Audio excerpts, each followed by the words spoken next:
आज माझ्या थोरल्या धनश्रीचं लग्न आहे। ती लहानपणापासूनच हुशार आहे। अगदी सांगायचंच म्हटलं तर 2-2.5 वर्षाची असताना आम्ही बसने प्रवास करणार होतो, परंतु एक जीपने प्रवास करावा लागला। त्या जीपमध्ये एक बाबा बसलेले होते, साधारण वय असेल 45-50।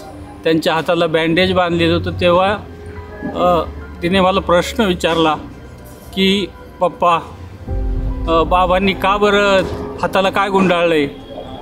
तर म्हटलं मला माहीत नाही बाबा, तू बाबांना विचार।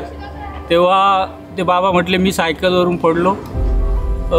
ती म्हटली बाबा तुम्ही सायकलवरच का बसले, जीपने गाडीने का नाही आले? अगदी 2-2.5 वर्षाच्या असतानाचं तिचं हे उत्तर किंवा बाबांना केलेलं उत्तर अधिक भावलं आणि तेव्हापासून ती खूपच तशी ती लहानपणापासूनच हुशार आहे। आणि मला तर तिच्या जन्मापासून अगदी माझ्या आईप्रमाणे ती मला प्रेम करते। माझी दुसरी आईच जन्माला आली की काय असंही मला वाटतं।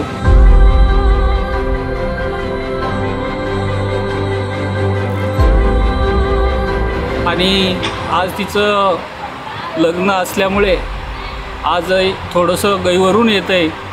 त्याचप्रमाणे जोडीदार तिने जो जोडीदार निवडलेला आहे तोही खूप हुशार आहे आणि प्रेमळही आहे।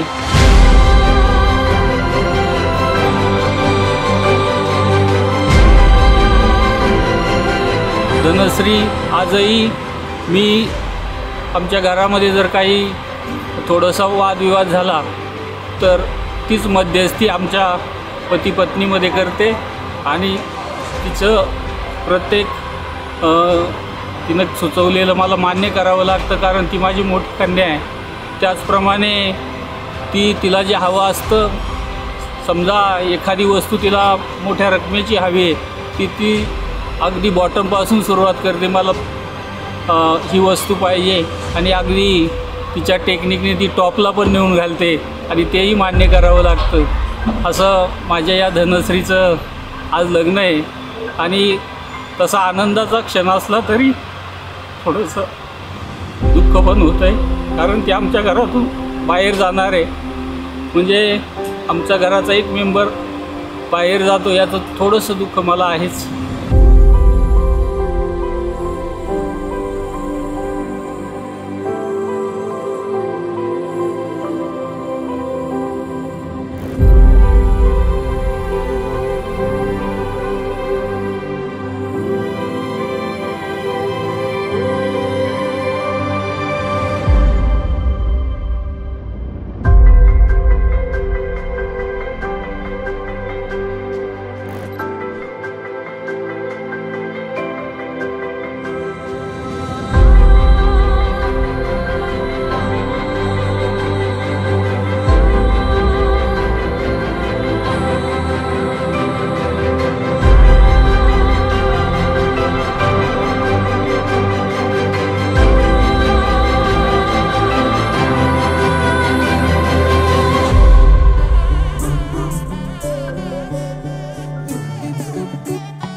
मन केसर महके रेशम रेशम लागे रे।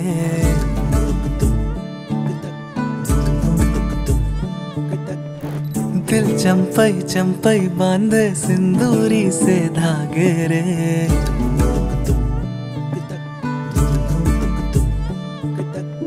सुनो कनमनी